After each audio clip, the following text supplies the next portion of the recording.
Dando sequência sobre os contos de O Largo da Palma, hoje eu volto para falar sobre Um Avô Muito Velho.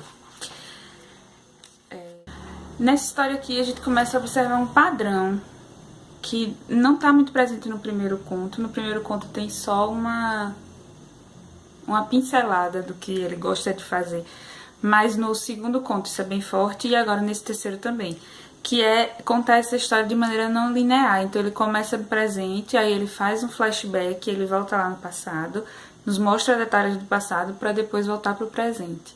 E é isso que acontece nesse segundo conto, Um Avô Muito Velho. Então aí a gente começa conhecendo o negro Loio, que é o personagem central, que é esse avô, e aí a gente fica sabendo que ele mora no fundo do quintal da filha, num quartinho que tem no fundo do quintal da filha, e que ele tem uma neta que se chama Pintinha. E como ele descreve o negro loiro como se ele fosse um velho muito velho que vive nesse quintal, nesse fundo, tocando sanfona e esperando ser esquecido pelas pessoas e pela morte. Aí por aí a gente já tira quem é esse personagem, né? Aí o autor vai nos mostrar como é a relação desse personagem com a neta, que é Pintinha, que até então a gente não conhece. Mas aí ele vai buscar lá no início de como foi essa relação dele com essa neta, de como ele sempre foi dedicado a essa neta, de como eles construíram juntos uma relação forte e sólida, de como até as pessoas do Largo da Palma se referiam aos dois. Tem um trecho que ele fala assim, que a mãe dizia com satisfação, o pé e o estribo, quando estava se referindo a ele e a Pintinha. Ele era a pessoa que estava ali à disposição da neta, ia buscar na escola, ia levar na escola, fazia todas as vontades. Ela também muito afeiçoada, muito apegada a ele, e também estava ali sempre presente, sempre cuidando daquele avô, e o autor vai nos apresentando essa relação que eles mantinham. Aí acontece o primeiro flashback, a gente volta lá para o passado. Ele tem um trecho que o narrador diz assim, que o negro loiro tinha um sexto sentido, e que esse sexto sentido vinha desse passado, e aí então ele vai nos apresentar como foi a juventude desse homem, né? Ele muito jovem se encantou por uma prostituta na época, e ele já tocava sanfona, e ela meio que dançava aos arredores do mercado modelo e tal. E aí, eles começaram um relacionamento. Ele muito bonito, e ela se encantou por ele, ao ponto de parou de fazer programa por um tempo, e ele tocava sanfona e ela colocava cartas. E ela começou a fazer muito sucesso como essa mulher que colocava cartas enquanto ele tocava sanfona. E eles foram vivendo esse relacionamento, e o pai dele, que era dono da birosca no mercado modelo, começou a se preocupar do relacionamento dele com essa mulher, mas eles foram se envolvendo e mantiveram esse relacionamento durante um certo tempo, até que ele pediu para ela colocar as cartas para ele. E aí ela ainda diz assim, você tem certeza? Porque não tem volta, o que eu ver, eu vou contar para você o que eu vi. Só que ele insiste que ele quer saber o que as cartas têm para dizer dele. E aí ela vai e coloca as cartas para ele. Aí tem um trecho que ela diz assim, quer saber mesmo? E já com o baralho na mão, voltando-se para ele, parecendo hesitar, acrescentou, não tem medo? Diga, ele exclamou, repetindo-se. Pense bem, porque não posso mentir. Disse como a recear alguma coisa. Não, menino, não posso esconder o que vejo. Sentou-se e espalhou as cartas na cama. Concentrou-se como sempre fazia, mas tendo os olhos nas cartas, parecia fora do mundo. O rosto se fechou, franzida a testa ofegante. O que foi? Ele indagou. Você tem uma morte nas mãos, ela disse, falando depressa, muito baixo. A memória no coração do velho negro a sentir que ela pulsava mais forte todas as vezes em que se lembrava de Aparecida. Aparecida era o nome da mulher.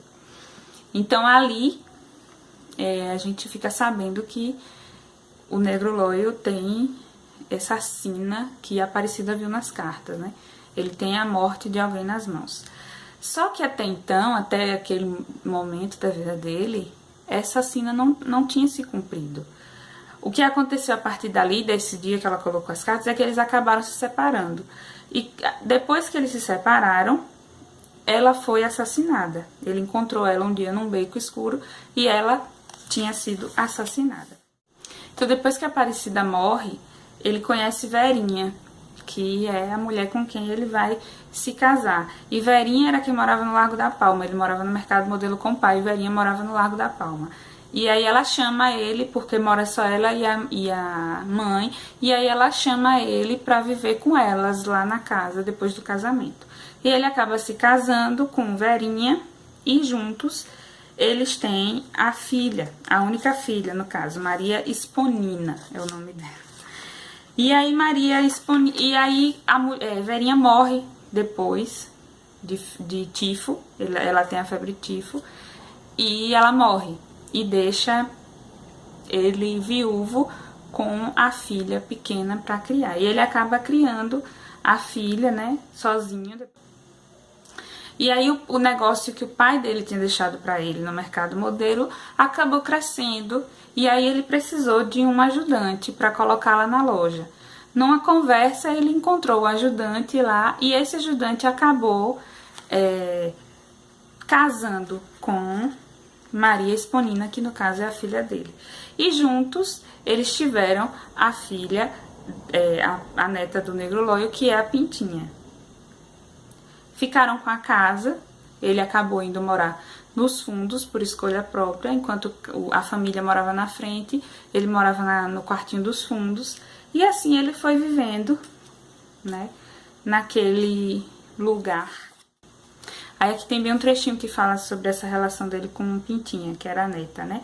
E Pintinha chegara logo crescendo uma bonequinha negra. Levava-a pela mão todas as tardes a passear no Largo da Palma.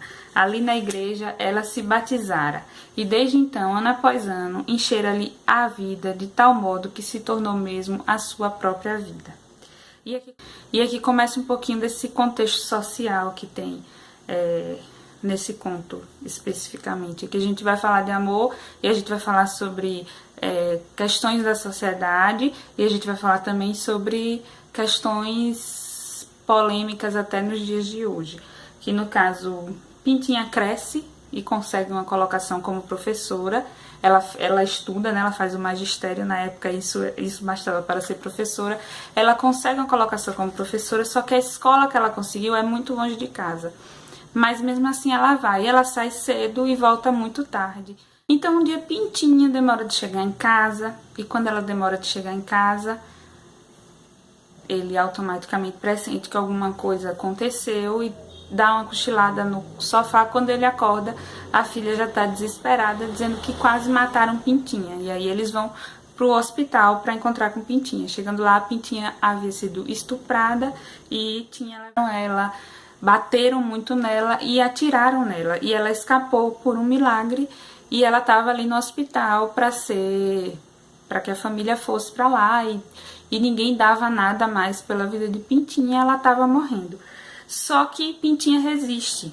E aí, logo em seguida não, na sequência da história, a gente entende como aquilo estava sendo sofrido. Ele diz o seguinte: 90 dias, 3 meses, semana a semana. Era como se não houvesse deixado o Largo da Palma todo aquele tempo. Estivera no hospital e vira Pintinha gemendo, a febre alta, tão doente que parecia agonizar. Melhorara após 2 operações, um mês depois, e foi quando trouxeram para casa. Um bocadinho melhor, sem dúvida, mas tão fraca que não viveria sem o soro. Reconhecer, não reconhecia ninguém, nem a ela, nem a ele, o avô.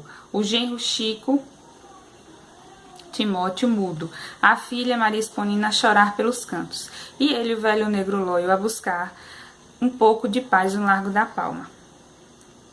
E aí é que vem o grande conflito, digamos, dessa história. Porque ela não tem salvação, né? E ela tá ali sofrendo e não tem o que ele possa fazer para ajudar ela. Só que não se cogita a possibilidade da eutanásia, né, para os dias, para esses dias em que vivemos, imagina para aquela época, porque aqui é uma história antiga. E aí ele começa a pensar muito nesse sofrimento dessa neta, e aí vem na cabeça dele: você tem uma morte nas mãos, né, que a Aparecida tinha dito a ele, que ele tinha uma morte nas mãos. E aí o que é que ele faz? Ele observa aquela neta, ele vê o sofrimento daquela neta, e ele se dirige ao mercado modelo e arruma um veneno, dizendo pro vendedor que é para pôr um fim no cachorro dele, né? Porque o cachorro tá doente e ele quer acabar com o sofrimento do cachorro. E ele pede um veneno que seja rápido e que não o faça sofrer durante a morte. E aí o farmacêutico vai e entrega para ele um veneno forte. E aí ele vai lá no leito de Pintinha, quando a filha sai e o genro não está em casa, ele fica só ele e Pintinha, e ele vai lá e faz Pintinha beber. E aí acontece a reação mais coerente de todas, porque quando você pensa, quando a filha dele voltar, ela vai entrar em desespero porque a filha, né, está morta. Ela deixa, Maria Esponina deixa Pintinha aos cuidados do Negro Loio e vai na rua resolver alguma coisa. Quando ela volta, Pintinha já está morta do veneno, né? Mas como ela estava muito doente, não se espantaria de ter sido uma morte natural. Mas aí quando ela volta, Pintinha tá morta. E aí eu, enquanto leitora, pensei: a mulher vai entrar em desespero porque a filha morreu. Mas o que acontece é o seguinte: não houve o grito e nem o chamado. A filha veio do quarto, indiferente a tudo, sem lágrimas e quase sem voz. Traga uma vela, pai, ela disse. Pintinha acaba de morrer. E aí o conto acaba. Que eu acho que diz muito a respeito, né, da questão da eutanásia, né?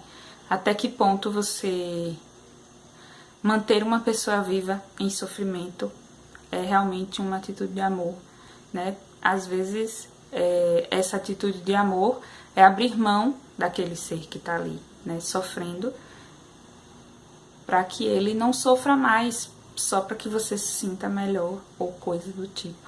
Então esse é o conto mais forte nesse sentido, porque ele vai falar sim de amor, porque eu acho que foi um ato de amor desse avô. Ele vai falar sim da eutanásia, que é também uma questão muito delicada na sociedade, na nossa sociedade, que é tão cristã, tão religiosa. E ele vai falar também sobre as violências a que a mulher está sempre exposta, né?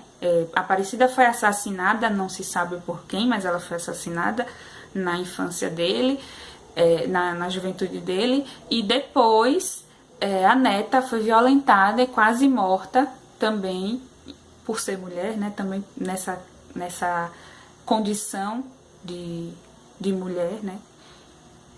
E talvez esse tenha sido o conto mais forte, mais pesado até agora. Adonias Filho era jornalista, então acho que aqui é o primeiro conto que a gente entra em contato com esse lado de denúncia que ele podia estar querendo fazer através desse conto. Pois é, mais um. Depois eu volto pra falar dos outros. Os outros são curtos, então eu acho que os outros eu vou fazer junto. Vou ver e aí depois eu volto. Beijo, tchau!